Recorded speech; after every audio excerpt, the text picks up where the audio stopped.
بسم اللہ الرحمن الرحیم۔ السلام علیکم ورحمۃ اللہ وبرکاتہ۔ بسم اللہ الرحمن الرحیم۔ عن نبی موسیٰ الاشعری رضی اللہ تعالی عنہ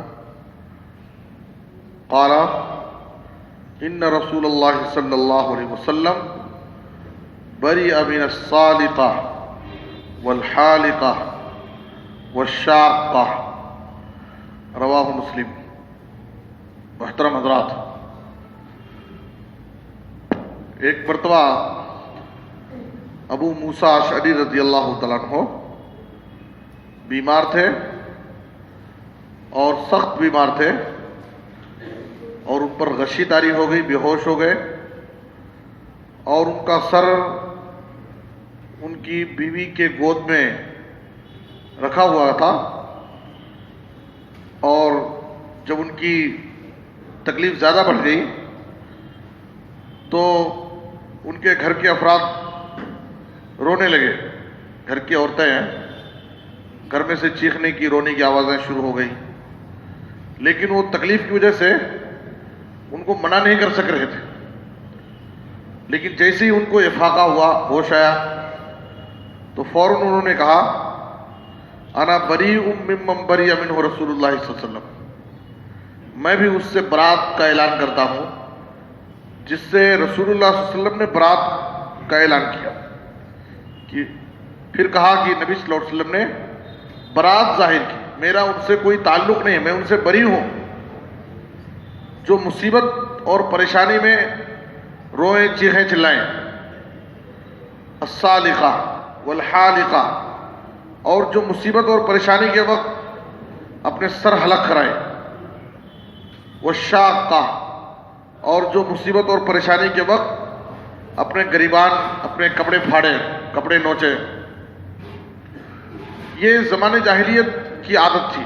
زمانے جاہلیت میں مصیبت اور پریشانی میں یہ سب کام کرتے تھے، چیخنا، چلانا، اس کی خوبیوں کو بیان کرنا، بلکہ مرنے کے بعد نوحہ خوانی کرنا، میت کے خوبیوں کو یاد کر کے رونا، اور باقاعدہ رونے میں دوسری خواتین مدد بھی کرتی تھی۔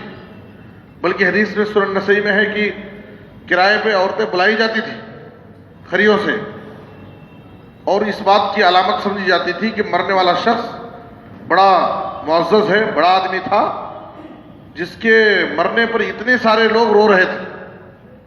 تو یہ عجیب و غریب زمانے جاہلیت میں عادتیں تھیں ان کی، اسلام نے اس کو ختم کر دیا۔ صحیح بخاری کی حدیث میں نبی صلی اللہ علیہ وسلم نے کہا لیس منا من ضرب الخدود وشق الجیوب ودعا بدعوى الجاہلیہ، وہ ہم میں سے نہیں ہے۔ یہاں بھی نبی صلی اللہ علیہ وسلم نے لا تعلقی کا اظہار کیا، وہ ہم میں سے نہیں ہے، ہمارے طریقے پر نہیں ہے۔ جو شخص مصیبت اور پریشانی میں اپنے رخسار کو پیٹے، گال پہ مارے، چہرے پہ مارے، اور گریبان پھاڑے، جاہلیت کی پکار پکارے، تو نبی صلی اللہ علیہ وسلم نے کہا کہ ایسا شخص ہم میں سے نہیں۔ اسلام نے جاہلیت کی اس عادت کو، اس رسم کو ختم کر دیا۔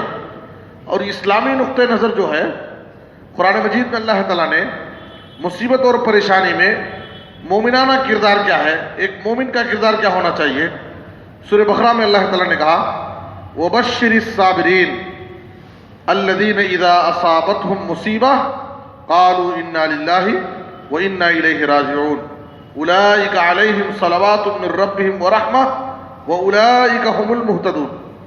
مصیبت اور پریشانی میں ایک مومن کا کردار کیا ہونا چاہیے، اسے صبر کرنا چاہیے، اور اس مصیبت اور پریشانی کو اللہ کے حوالے کر دینا چاہیے، اللہ کے فیصلے سے راضی ہو جانا چاہیے، اور ایسے لوگوں کے لیے بشارت ہے۔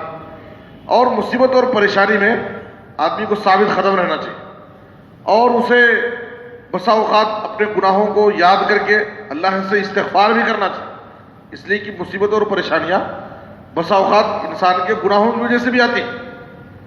ایک مومن کی زندگی میں اس کے ایمان کی آزمائش کے لیے بھی ہو سکتی ہے، اور اس کے گناہوں کی سزا بھی ہو سکتی ہے، تو اس لیے اسے صبر بھی کرنا چاہیے، اور اپنے گناہوں کو یاد کر کے اللہ رب العالمین سے استغفار بھی کرنا چاہیے۔ یہ مومنانہ کردار ہے، اسلامی نقطہ نظر۔ یعنی مصیبت اور پریشانی میں چیخنا چلانا، گریبان پھاڑنا، چہرے پہ تماچا مارنا، یہ سب جاہلیت کی عادتیں ہیں، اسلام کا اس سے کوئی تعلق نہیں ہے۔ دوسری بات اس حدیث سے جو بتانا ہے کہ ابو موسیٰ اشعری رضی اللہ عنہ صحابی رسول بیمار ہیں اور سخت بیمار ہیں، لیکن ایسے وقت بھی اگر صحابہ کے سامنے کوئی منکر کام، کوئی برا کام کیا جاتا تو صحابہ خاموش نہیں رہتے تھے، اس پر رد کرتے تھے، نکیر کرتے تھے، منع کرتے تھے۔ اور ہر مومن کا کردار یہی ہونا چاہیے کہ جب ہم اپنی نظر سے، چاہے اپنے گھر میں، باہر، دوستوں میں، محلے میں، گلی میں، کہیں بھی برائی دیکھیں تو ہماری طاقت کے حساب سے اس کو روکنے کی کوشش کریں۔ طاقت کا مطلب یہ ہے کہ ہاتھ سے روکنے کی طاقت ہے تو ہاتھ سے روکیں، نہیں تو زبان سے کہہ کر کے روکیں، یا کم سے کم دل میں ہمارے نفرت ہو، اس سے دل میں اس کو برا سمجھیں۔ ابو موسیٰ اشعری رضی اللہ تعالیٰ عنہ نے فوراً اس پر رد کیا اور روکا اس کو کہ یہ اسلامی طریقہ نہیں ہے، یہ جاہلیت میں یہ طریقہ تھا۔ اس سے پہلے ایک حدیث پیش کی گئی تھی آپ کے سامنے کہ عمر رضی اللہ تعالیٰ عنہ جب زخمی تھے اور نماز کی حالت میں ان کو زخمی کیا گیا تھا تو اس وقت مدینہ کے سارے لوگ ان کی عیادت کرنے آ رہے تھے۔ عیادت کرنے والوں میں ایک نوجوان بھی آیا تھا۔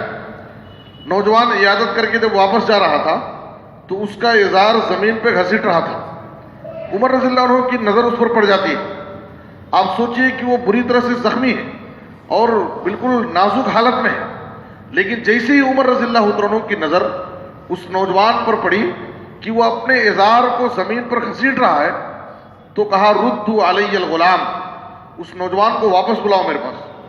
اور جب وہ واپس آیا تو عمر رضی اللہ عنہ نے بڑے پیار اور محبت سے اس کو نصیحت کرتے ہوئے کہا یا ابن اخی ارفع ثوبک فإنه ابقى لثوبک واتقى لربک، اے میرے بھائی تم اپنے کپڑے کو اوپر کر لو، اس لیے کہ کپڑا اگر اوپر رکھو گے تو تمہارے کپڑے بھی صاف رہیں گے اور اللہ رب العالمین کا تقویٰ بھی تمہیں حاصل ہوگا، اللہ بھی تم سے راضی ہو جائے گا۔ تو یہاں بھی آپ سوچئے، جیسے بخاری کی حدیث ہے کہ عمر رضی اللہ عنہ مرض الموت میں ہیں، زخمی ہیں، نازک حالت میں ہیں، لیکن ان کے سامنے غلط کام ہو رہا ہے، خاموش نہیں رہ سکے، فوراً اس کو منع کرنے کی کوشش کی۔ تو اس لیے ہماری بھی یہ ذمہ داری بنتی ہے کہ جتنی ہمارے پاس طاقت ہے، برائی کو دیکھ کر کے خاموش رہنا یہ بھی برائی ہے، غلطی کو دیکھ کر کے خاموش رہنا یہ بھی غلطی ہے۔ اس لیے ہم اپنی طاقت کے حساب سے برائی کو ختم کرنے کی کوشش کریں۔ اس طرح سے معاشرے سے دھیرے دھیرے برائیاں ختم ہوں گی۔ سارے لوگ خاموش رہیں گے تو دھیرے دھیرے معاشرے میں برائیاں پیدا ہوں گی اور برائیاں بڑھتی جائیں گی۔ اللہ سے دعا ہے کہ اللہ تعالیٰ ہمیں معاشرے کی اس اصلاح میں اپنی طاقت کے مطابق حصہ لینے کی توفیق عطا فرمائے اور دنیا اور آخرت کی بھلائی نصیب فرمائے۔ آمین تقبل رب العالمین۔ وصلی اللہ علی نبینا محمد و آلہ وصحبہ اجمعین۔